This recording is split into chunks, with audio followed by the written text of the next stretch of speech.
Fonctionne? Oui. Donc, si vous voulez bien vous installer pour la conférence de presse.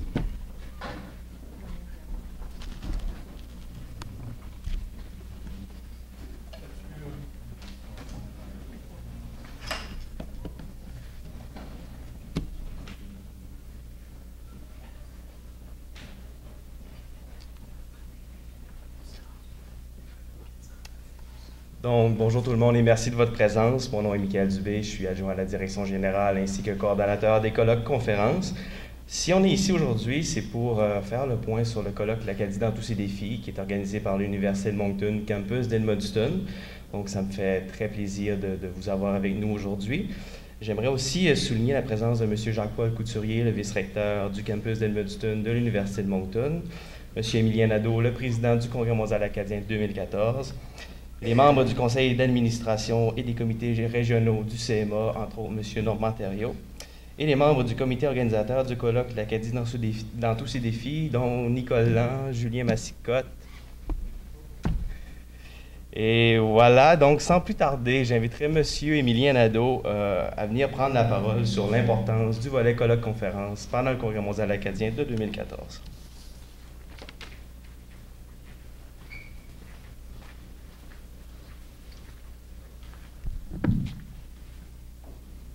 Bonjour tout le monde. Merci d'être là. Parce que vous assistez un matin peut-être à la conférence de presse qui est, je vous dirais, la plus importante pour l'avenir de l'Acadie puis pour l'avenir du peuple acadien. Si je regarde l'ensemble du volet colloque et conférence qui va se passer au Congrès, on va y parler d'économie, on va y parler de profession infirmière, on va parler de forêt, on va parler d'agriculture, on va parler de gouvernance locale.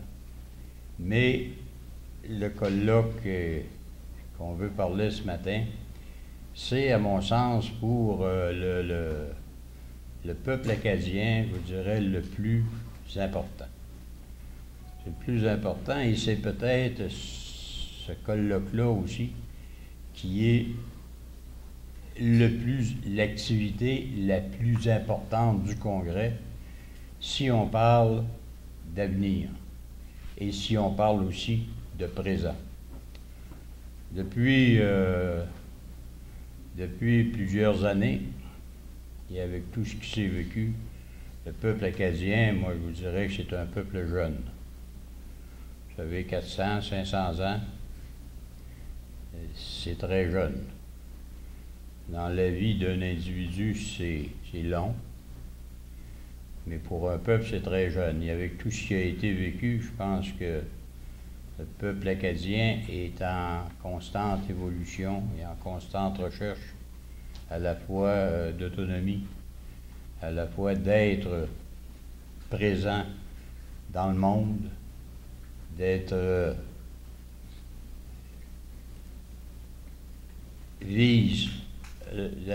vise constamment l'autonomie le plus complète possible. Peut-être pas l'autonomie politique et peut-être pas l'autonomie administrative, parce que ça, c'est tout à fait autre chose. Et c'est des outils, mais c'est pas ça la vie d'un peuple comme tel.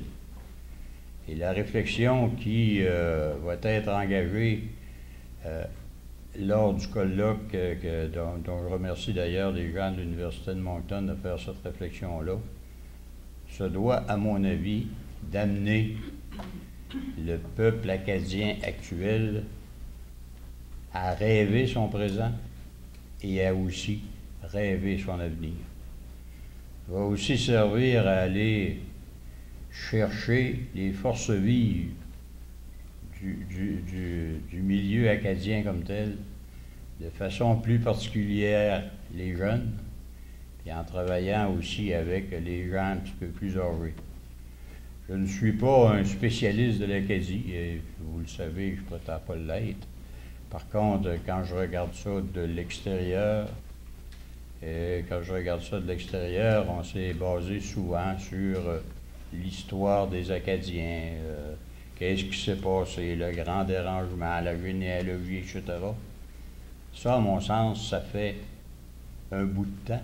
Il faut pas l'oublier, il faut le continuer, mais il faut mettre l'accent présentement sur autre chose. Parce que le monde évolue constamment, c'est jamais statique. L'environnement évolue constamment, c'est jamais statique. Donc, il faut, au fur et à mesure, tout en regardant parfois dans le rétroviseur pour se souvenir de son passé, parce que c'est important pour ne pas répéter les mêmes erreurs dans l'avenir, tout en regardant dans le rétroviseur, je pense qu'il faut, en fait, rêver son présent et rêver son avenir. C'est une longue marche, je vous dirais, vers la liberté. C'est une longue marche vers l'autonomie. Et c'est une longue marche qui ne finira, je vous dirais, jamais.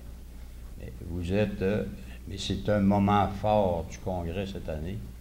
Je vous dirais que ça va être un moment fort aussi dans l'histoire du peuple acadien comme tel.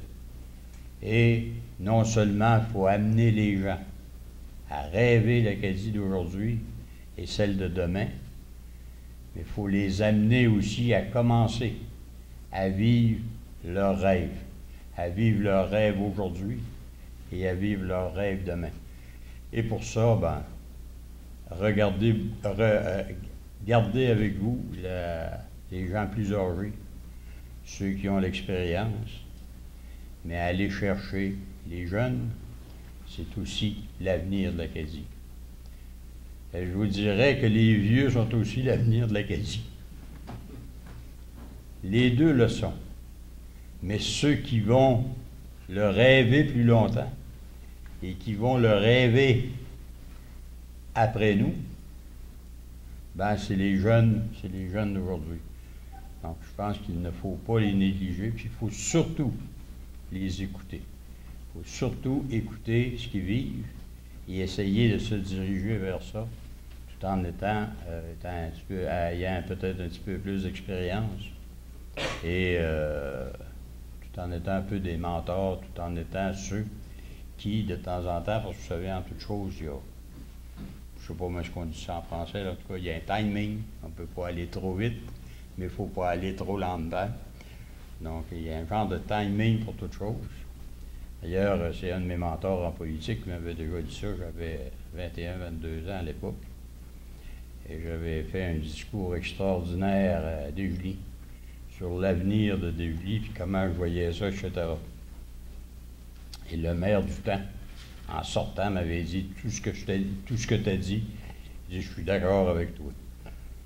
Mais il dit, jamais tu passeras ça dans la même année. Passe dans 5% par année, là, puis ça va être une réussite. C'est à peu près ça que ça va faire. Et à toutes les fois que je fais quelque chose actuellement, même actuellement, je pense à ça. Je pense à M. Georges Dechaine, pour ne pas le nommer, et je me dis, là, je m'en vais comme ça. Si Georges était là, c'est quoi qu'il me dirait? Est-ce que tu vas trop vite ou pas assez vite? C'est comment?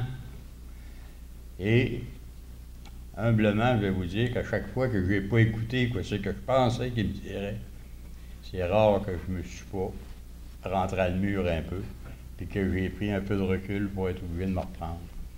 Donc, l'avenir de l'Acadie, c'est les jeunes, c'est aussi les plus âgés. Et c'est ce timing-là qu'il faut avoir. Et je pense que cette réflexion-là qui va s'engager pour le peuple acadien est très importante. Est très, très importante. Et je souhaite qu'il y ait beaucoup de gens qui participent, des plus âgés comme des plus vieux, et que cette marche-là vers la liberté, cette marche-là vers l'autonomie, cette marche-là aussi vers une plus grande présence acadienne dans le monde, commence ou se continue ou s'accélère à partir d'aujourd'hui. Merci.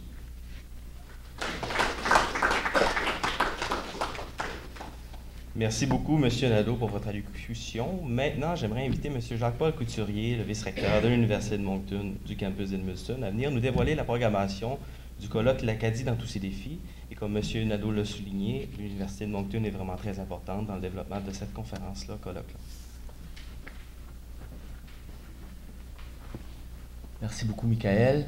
Monsieur Nadeau, Monsieur Thériault, membres du conseil d'administration du Congrès mondial acadien, chers membres de la communauté universitaire également, membres des médias, merci de vous être déplacés. Je voudrais souligner aussi la présence parmi nous d'un des partenaires de notre colloque, Mme Anne Martin, du comité Saint-Jacques-en-Fleur, qui est un partenaire essentiel et je vous expliquerai pourquoi tout à l'heure elle va jouer un rôle important dans ce colloque. Alors, aujourd'hui, je porte deux chapeaux. Je vais mettre mon premier chapeau, 30 secondes, celui de vice-recteur, pour vous dire jusqu'à quel point l'Université de Moncton, campus d'Edmundston, est honorée et enchantée d'être un partenaire privilégié du Congrès mondial acadien, à la fois dans ses activités quotidiennes, mais aussi pour des activités comme celles qu'on va vous présenter dans les prochaines minutes, mais également dans deux autres colloques, qui sont un colloque sur la profession infirmière et un colloque sur la foresterie. Ce matin, par contre, je vais enlever mon chapeau de vice-recteur. Je vais plutôt mettre un deuxième chapeau qui est celui, un chapeau que je porte rarement maintenant, qui est un chapeau d'historien. Donc, c'est à titre d'historien, d'universitaire, que je me présente devant vous aujourd'hui pour vous présenter donc ce colloque qu'on a appelé l'Acadie dans tous ses défis. Dans un premier temps, je souhaite vous présenter les membres du comité d'organisation du colloque. Il y en a quelques-uns qui sont ici aujourd'hui parmi nous. Je vais leur demander de se lever pour qu'on puisse les reconnaître. Donc, Mme Samira Beliazid, qui est professeure de linguistique au campus d'Edmundston de l'Université de Moncton. Stéphanie Chouinard, qui est doctorante à l'Université d'Ottawa. Pénélope Cormier, qui est chercheure en résidence à l'UMCE et qui donne une conférence actuellement dans le cadre du Salon du Livre, donc c'est la raison pour laquelle elle ne peut pas être ici. Nicole Lang, qui est professeure d'histoire à l'UMCE. Gino Leblanc, qui est ancien directeur de l'Institut de recherche en politique et administration publique de l'Université de Moncton et qui est maintenant conseiller spécial auprès du recteur. André Leclerc, qui est professeur d'économique ici au campus d'Edmundston. Julien Massicotte, qui est professeur de sociologie. Donc, c'est cette belle équipe-là, chacun de leur côté, qui ont été épaulés par 5, 10, 15 personnes et qui ont organisé le colloque que je vais vous présenter dans quelques instants. Alors, les faits saillants de ce colloque, l'Acadie dans tous ses défis, qui va se dérouler du 11 au 14 août. Alors, il s'agit d'un événement de calibre mondial dans le domaine des études acadiennes. Il s'agit d'un regard multidisciplinaire sur le passé, sur le présent et sur l'avenir des Acadiennes et des Acadiens. Et quand je dis multidisciplinaire, c'est parce qu'il y a plusieurs disciplines, des sciences humaines, des sciences sociales, des lettres, des arts qui sont interpellés, l'histoire, la géographie, la linguistique, etc., etc. Et c'est aussi et c'est surtout un espace d'analyse et de réflexion, une analyse et une réflexion qui est appuyée par la recherche sur l'Acadie, sur l'acadianité, sur le devenir du peuple acadien.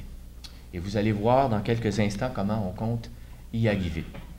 Au total, le colloque propose 7 grandes conférences par des conférenciers de renom. La matière du colloque est organisée en 6 journées d'études. Dans chaque jour du colloque, il y a 2 journées d'études qui se déroulent au même moment. Au total, plus d'une vingtaine de séances de communication qui vont être présentées par des universitaires qui proviennent d'une panoplie d'universités. Je vous dresserai le portrait tout à l'heure. Plus d'une douzaine de tables rondes qui vont interpeller à la fois des universitaires, mais aussi des intervenants, des gens qui sont sur le terrain, qui agissent, qui militent pour la cause acadienne, qui sont aux prises quotidiennement avec des défis en matière de questions identitaires, en matière de questions de langue, de développement économique. Donc, à la fois un regard universitaire plus théorique et aussi un regard axé sur l'intervention, sur l'action. 4 cafés citoyens qui sont des activités que l'on a placées à la fin de chacune des 4 premières journées d'études pour permettre aux gens d'échanger, de dialoguer, de réfléchir ensemble avec les spécialistes qui sont sur place. Donc, ce sont tout particulièrement des activités qui sont ouvertes à un grand public. Toutes nos activités, en fait, sont ouvertes à un grand public, mais celles-là en particulier sont axées sur l'échange, sur le dialogue. Et à la fin, une grande table ronde de synthèse et de prospective. Au total, on espère accueillir dans nos conférences, dans nos tables rondes, plus de 125 chercheuses et chercheurs, des intervenantes et des intervenants. Ces personnes-là proviennent d'une panoplie d'universités. Et ce matin, je me suis amusé à faire la liste simplement pour vous montrer jusqu'à quel point ce colloque est un colloque d'envergure mondiale. Donc, bien entendu, l'Université de Moncton est bien représentée. Les universités sœurs du territoire de l'Acadie des Terres et Forêts sont également là. L'Université du Maine à Fort Kent, l'Université du Québec à Rimouski. Les universités acadiennes sont également là. L'Université Sainte-Anne, la University of Louisiana, l'Université de Poitiers, mais aussi des collègues provenant d'Université des Maritimes, provenant de pratiquement toutes les universités québécoises, provenant d'universités ontariennes, d'universités américaines, d'universités françaises, belges, italiennes. Donc, un colloque qui, véritablement, va tirer parti des meilleures ressources là où elles se trouvent de par le monde. Et on attend au total environ 200 participants à notre colloque, donc qui vont venir réfléchir avec nous sur l'Acadie et son devenir. Le colloque se déroule dans un espace qui est un peu particulier, qui est spécial, qui est l'Acadie des Terres et Forêts, qui est notre territoire avec ces choses qui le distinguent. Donc, dans l'Acadie des Terres et Forêts, omniprésence de frontières, frontières provinciales, frontières nationales, frontières identitaires également. Un territoire qui se caractérise par sa diversité, diversité des populations acadiennes qui y résident, de par leur accent, de par leur réalité socio-économique, de par leur réalité également du point de vue politique. Alors, une des thématiques du colloque, c'est celui des frontières, et une autre, c'est celui des diversités. Quand on a fait un appel de communication pour inviter les gens à venir réfléchir avec nous, on leur a proposé ces deux pistes-là. Et on leur a posé des questions en particulier, dont une dans un contexte de mondialisation, dans un contexte de pluralisme culturel aussi. Quel est l'avenir de l'Acadie? Quel avenir pour quelle Acadie? Et cette question encapsule en réalité plusieurs questions en elle-même. Et pour nous, plus spécifiquement dans l'Acadie des Terres et Forêts, par-delà les frontières, par-delà notre diversité, par-delà les éléments qui nous distinguent, quels sont nos défis partagés ici dans l'Acadie des Terres et Forêts et comment peut-on les relever ensemble? Et à l'échelle de toutes les Acadies, quels sont également nos défis partagés et comment pouvons-nous les relever ensemble? Alors, de ce point de vue-là, le travail qui sera fait dans ce colloque-là est convergent aussi avec d'autres initiatives qui sont faites actuellement dans le contexte du Congrès mondial acadien, et je pense en particulier dans le volet économique, avec le beau projet là, de réunir les leaders économiques des différentes composantes de l'Acadie des Terres et Forêts. Alors, le colloque va s'ouvrir le 11 août en soirée par une grande conférence d'ouverture qui sera prononcée par le commissaire aux langues officielles du Canada, M. Graham Fraser.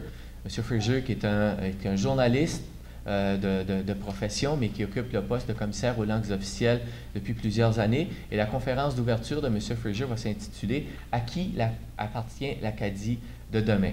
Et sa conférence sera suffisamment large pour non seulement poser un regard du point de vue strictement canadien, mais également s'interroger sur toute la question des minorités, de la minorité acadienne, des minorités linguistiques de manière générale, et de leur protection législative. Donc, grande conférence d'ouverture, conférencier de prestige. On est très heureux d'avoir pu obtenir parmi nous la présence de M. Graham Fraser. La première journée d'études, celle qui est consacrée à l'histoire, à la mémoire, au patrimoine, le 12 août, donc, la grande conférencière Béatrice Craig, qui est historienne à l'Université d'Ottawa, une historienne primée. Un de ses ouvrages, notamment, a remporté le Grand Prix de la Société historique du Canada. Et Béatrice Craig a cette particularité d'avoir choisi l'Acadie des Terres et Forêts, ou le Madawaska historique, en quelque sorte, comme son laboratoire d'études.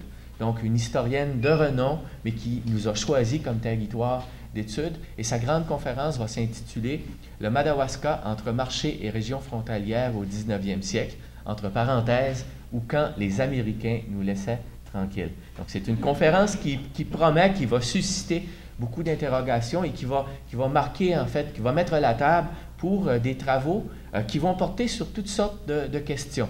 sur, par exemple, le patrimoine religieux acadien, comment le préserver, sur le travail et le syndicalisme en Acadie, sur l'identité dans les différentes Acadies, sur la commémoration de cette identité, de notre histoire, et sur les défis de la publication, par exemple, dans des revues d'histoire régionale. Donc, ce ne sont que quelques-uns des thèmes qui seront traités durant cette journée d'études-là, qui sera une journée bien chargée. Au même moment, en parallèle, une deuxième journée d'études avec un grand conférencier, également un privilège pour nous d'accueillir Herménégilde de Chiasson, un artiste multidisciplinaire, un cinéaste, un poète, un romancier, un peintre, donc véritablement quelqu'un qui a développé au fil des ans toutes sortes de pratiques artistiques et qui se distingue aussi par la très grande qualité de sa réflexion sur l'Acadie. Pour ceux qui ont déjà eu l'occasion d'entendre Herménégilde Chiasson, c'est tout à fait exceptionnel ce qu'Herménégilde peut nous livrer comme ingrédient de réflexion. Alors, sa conférence s'intitule « L'idée de l'Acadie ». Je vous rassure tout de suite, vous voulez assister à la conférence de Béatrice Craig, vous voulez aussi assister à celle d'Herménégilde Chiasson. Les deux ne sont pas au même moment. Donc, quelqu'un peut faire un parcours en assistant uniquement aux grandes conférences dans le colloque L'Acadie dans tous ses défis. Encore là, une diversité de thématiques qui seront abordées. On va s'interroger sur les frontières, par exemple, dans certaines œuvres littéraires.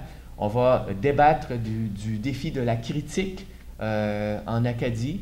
On sait que c'est difficile, la fonction critique, mais c'est une fonction qui est hautement importante pour permettre à une société d'évoluer. On va parler de la remise en valeur des savoirs traditionnels, en particulier celui des conteurs. On va parler du renouvellement des discours. Donc, on va avoir de bons échanges et de bons débats. À la fin de chacune des journées d'études, comme je le précisais tout à l'heure, un café citoyen, un espace de débat où, autour d'un verre de vin, autour d'une bière, autour d'un café, on n'a pas osé l'appeler la bière citoyenne, mais il y a de la place pour ça aussi. On pourra échanger, débattre avec les gens qui auront participé à la journée d'études et avec une personne qu'on appelle un grand témoin, et je vais vous en parler tout à l'heure.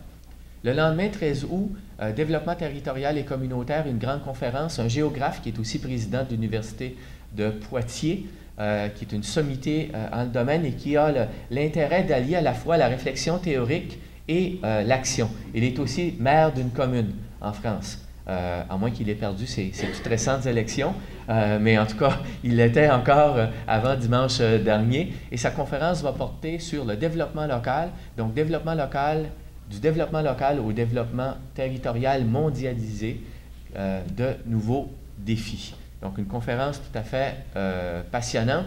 Et à l'intérieur de la journée d'études, on va s'intéresser aux obstacles au développement, aux défis du développement, à de nouvelles expériences de développement, notamment dans le domaine coopératif. Et on va faire une place aussi aux jeunes chercheurs.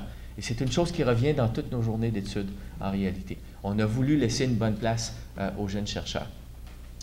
Le même jour, une deuxième journée d'études, langue, discours et idéologie. Notre grand conférencier, une sommité en la matière, un linguiste de l'Université de Liège, Jean-Marie Klinkenberg, qui nous fait l'honneur d'être ici. De nombreux ouvrages à son actif, reconnus dans son pays et mondialement comme étant d'une sommité dans le domaine. Une conférence qui s'intitule « La francophonie comme idéologie, mythe et réalité d'un discours sur la diversité culturelle ». Encore là, cette conférence va mettre la table à des débats très nourris sur le français à l'école, le français au travail, comment on instrumentalise les communautés francophones dans le débat sur l'avenir du français, sur l'évolution des services francophones, une belle table ronde dans cette activité-là, sur le rapport à la langue qu'ont les étudiants. Donc, une panoplie d'éléments à discuter. Le lendemain, journée identité et mondialisation, Gérard Bouchard, le grand spécialiste canadien sur la question des identités. Bouchard est un historien, un sociologue, c'est aussi un littéraire, il a déjà publié 2 romans. Donc, et c'est aussi Bouchard de Bouchard-Taylor, soit dit en passant. Donc, si vous avez des questions sur les accommodements raisonnables, ça sera l'occasion également de venir lui poser. Une conférence qui s'intitule « Imaginaire collectif, mythe et identité ». Et les gens qui vont participer à cette journée d'études vont réfléchir à toutes sortes de choses.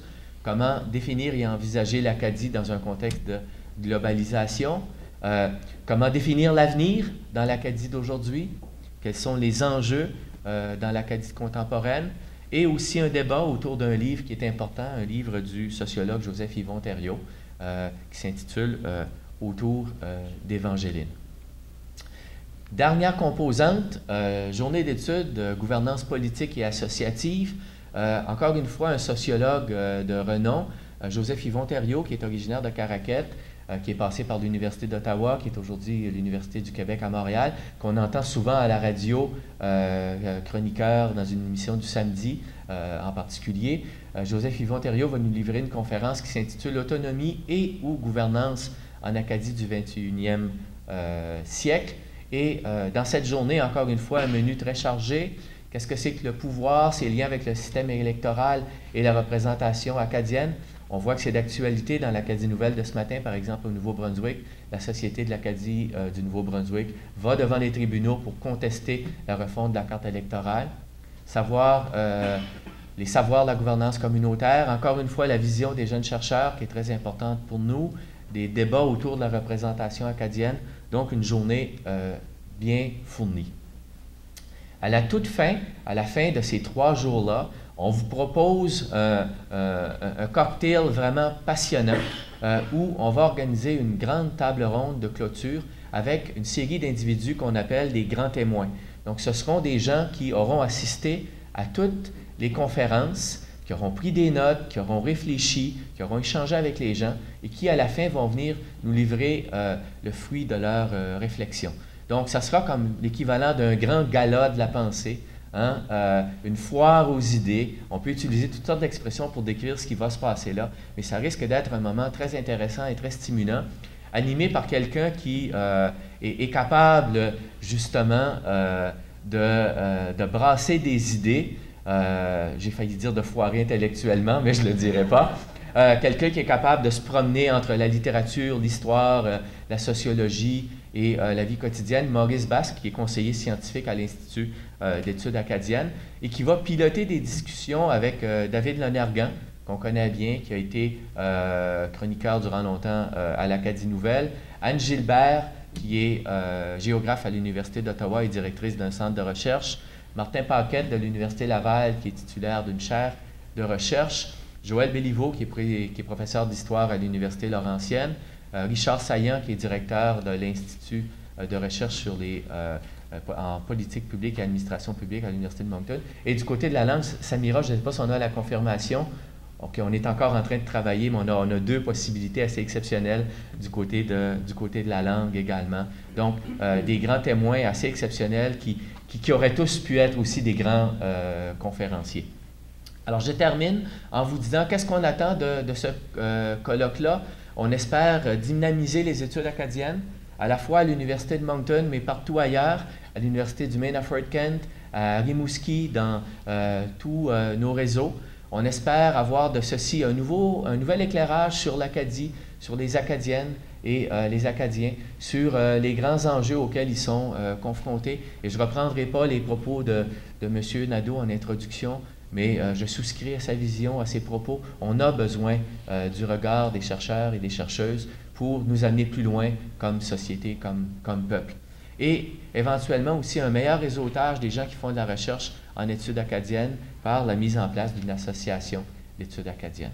En terminant, je tiens à souligner nos nombreux partenaires, le Congrès mondial acadien, bien entendu, sans qui cette grande réflexion ne serait pas possible. Donc, merci beaucoup d'avoir cru en notre projet. L'Université de Moncton, campus d'Edmundston, le Centre de recherche en linguistique appliquée de l'Université de Moncton, la Faculté des études supérieures et de la recherche de l'Université de Moncton, l'Institut d'études acadiennes également, l'Institut canadien de recherche en politique et administration publique, le vice-rectorat aux affaires étudiantes et internationales. Et finalement, je vais terminer là-dessus, le comité Saint-Jacques-en-Fleur et le café La Vieille Forge. Alors, pour nos congressistes, on a un partenariat avec le groupe de Saint-Jacques et avec Mme Martin. Donc, à chaque soirée, nos congressistes vont pouvoir aussi bénéficier d'un accès privilégié aux activités qui sont organisées par le comité de Saint-Jacques. Donc, on espère que au lendemain de chacune des activités auxquelles ils auront pu participer à Saint-Jacques, ils pourront continuer à bien réfléchir au devenir de l'Acadie, mais ce sera tout un défi compte tenu de la programmation qui nous est proposée du côté de Saint-Jacques également. Alors, des renseignements pratiques, finalement, tous les renseignements pour s'inscrire sont sur le site web du CMA. Si vous voulez en savoir plus sur le colloque aussi, on va indiquer beaucoup d'informations complémentaires. Pour les bénéfices des membres des médias aussi, on a les biographies des grands conférenciers qu'on va pouvoir je crois que ça a déjà été fait, donc on peut vous fournir ceci. Et finalement, comme les meilleures choses ne sont jamais gratuites, il y a des droits d'inscription pour participer au colloque. Je pense que c'est un gage de la qualité de ce qu'on vous propose.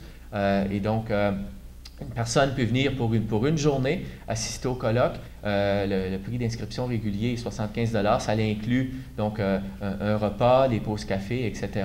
Pour un étudiant, c'est 30 $. Pour 2 jours, 125 ou 50. Et pour 3 jours, 150 $ ou 70 $. Et comme je le disais, une personne peut choisir de venir uniquement aux grandes conférences si elle le souhaite. Donc, une belle brochette de 7 grandes conférences exceptionnelles sur 3 jours, sinon toutes les autres activités du colloque. Alors voilà, ça complète la présentation de ce matin. Encore une fois, merci beaucoup et je pourrai répondre à vos questions à la toute fin. Merci.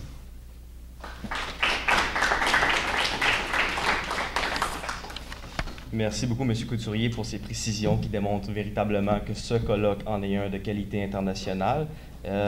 Pour le moment, j'aimerais inviter M. Léopold Charret, directeur général du Congrès mondial acadien, à saisir l'occasion pour vous parler des préparatifs et de l'avancement du Congrès.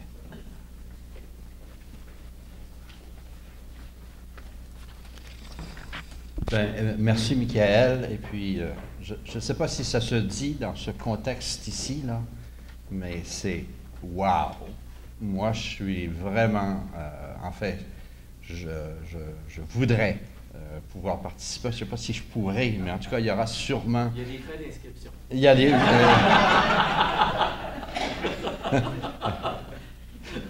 ça ne devrait pas être un problème. Non, effectivement, je vais prendre quelques minutes quand même pour vous dire que quand on voit ça, on n'a jamais eu de doute, évidemment, que l'Université de Moncton, campus d'Edmundston, allait nous faire quelque chose de remarquable. Mais je pense, et c'était un peu une commande que nous avions aussi de la Société nationale de l'Acadie. Vous savez, nous sommes au 5e Congrès mondial acadien. La Société nationale de l'Acadie nous disait, nous, on aimerait que le Congrès mondial acadien, ce soit toujours une grande fête familiale, communautaire aussi, et tout ça, mais on aimerait aussi qu'on puisse saisir le moment pour avoir des réflexions ou une réflexion sur l'Acadie en devenir. Et c'est un peu ça qu'on a essayé de faire à travers tout notre volet colloque, conférences et grands rassemblements. Mais en particulier, comme M. Nadeau le disait, ce colloque ici, qui est un peu le colloque phare, si vous voulez, de tout ce volet-là, et en fait du Congrès dans son ensemble. Donc moi, je voudrais, comme directeur général, remercier l'organisation, puis leur partager mon enthousiasme et l'enthousiasme de toute l'équipe par rapport à ce qu'on a vu ce matin, et leur souhaiter la meilleure des chances, évidemment. Et puis, avant de conclure ma courte présentation et en quelque sorte cette conférence-ci, je voudrais aussi profiter de l'occasion parce que on l'a fait à quelques reprises, mais officiellement, remercier aussi l'Université de Moncton, campus d'Edmundston, pour le partenariat que nous avons en général avec le Congrès mondial acadien. Je me souviens très bien d'être venu à l'université il y a 3... en fait, je suis venu il y a plus longtemps que ça, là. Mais parlons des dernières années. Il y a 3 ans à peu près, pour rencontrer à ce moment-là Paul Albert, qui était vice-recteur, et puis Jacques Paul, qui était doyen à ce moment-là, pour leur dire, est-ce que vous pensez que vous pourriez nous accueillir dans votre réseau? Est-ce que vous auriez une petite place à nous faire à l'intérieur de l'édifice ici? Ce serait beaucoup plus simple et tout ça. Et dès ce moment-là, on a toujours senti que l'Université de Moncton, campus d'Edmundston, était un partenaire. Et ils nous ont accueillis les bras ouverts. Ils nous ont fait une place, en fait. Ils nous ont caractérisé un petit peu. Nous sommes comme une faculté de l'université, donc avec tous les droits et services, frais d'inscription payés, etc. Donc, écoutez, on est très, très bien à l'université. Pour ceux qui ont une chance de venir nous visiter, là, on occupe une partie du premier étage, et puis on a la vieille cafétéria où on tirait des carrés de beurre au plafond, là, à un moment donné. Ça, il y a longtemps, mais on est là avec toute notre équipe. On a les avantages, évidemment, d'avoir un service de technique et de technologie très avancé. Je vois Jocelyn, je te remercie, Jocelyn aussi.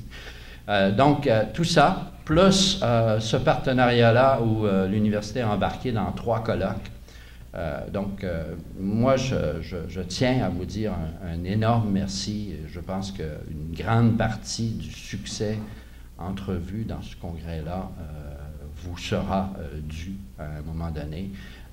Je pense que vous êtes des partenaires importants.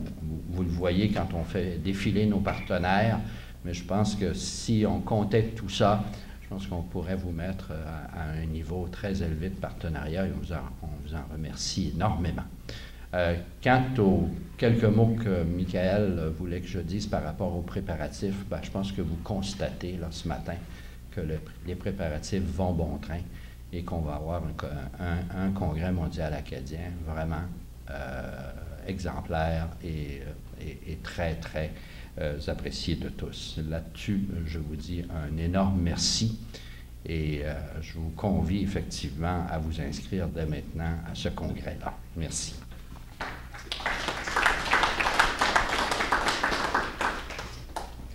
Bon, merci, M. Charest. C'est ce qui marque la fin de notre conférence de presse. Je vous invite à rester avec nous, les journalistes, les invités. Nos représentants vont répondre à vos questions, ainsi que M. Couturier, M. Charest, M. Nadeau. Donc, merci de votre présence. C'est toujours très apprécié.